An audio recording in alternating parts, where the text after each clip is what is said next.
11 জুলাই শুরু হওয়া আসরে শেষবার 10 জুলাই মাঠের অনুশীলন করেছিল বাংলাদেশ নারী দলটা। এরপর থেকে টানা ম্যাচ আর তার পরদিন রিকভারি সেশন দিয়ে পরের ম্যাচের প্রস্তুতি। 5টা ম্যাচ খেলেছে গোটা দল একদিন পর। তবে সাফের শুরু থেকেই গোছানো ফুটবলে মনোযোগী ছিল পুরো দল। এখনো পর্যন্ত প্রতি ম্যাচে নিজেদের নতুন করে চিনিয়েছেন ফুটবলের টাইগার্সরা। মাঠের ফুটবলের সামর্থ্য পরখ করতেই প্রতি ম্যাচেই এক ঝাঁক নতুন ফুটবলারদের পরীক্ষা করেছেন কোচ পিটার বাটলারও।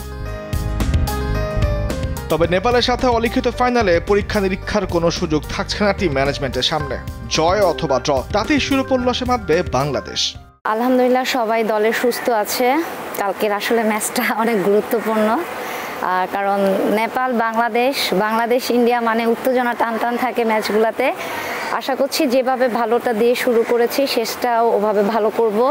ভালো আরেকটা ম্যাচ দেশবাসীকে উপহার দিতে চাই। সবাই আমাদের জন্য দোয়া করবেন যেন লাস্ট হাসিটা আমরা হাসতে পারি ইনশাল্লাহ।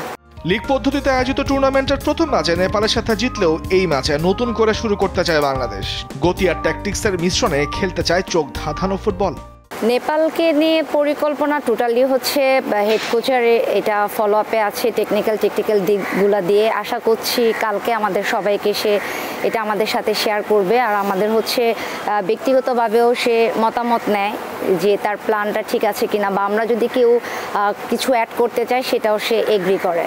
অন্যদিকে প্রথম ম্যাচে হারের প্রতিশোধ নিতে মুখিয়ে আছে নেপালও। মাঠে বিন্দু পরিমাণ ছাড় পাবে না হয়তো বাংলাদেশ। বসুন্ধরা স্পোর্টস সিটিতে সোমবার সন্ধ্যে 7টায় শুরু হবে এই অলিখিত ফাইনাল। তামিমুর রহমান, স্পোর্টস ডেস্ক, দেশ টিভি।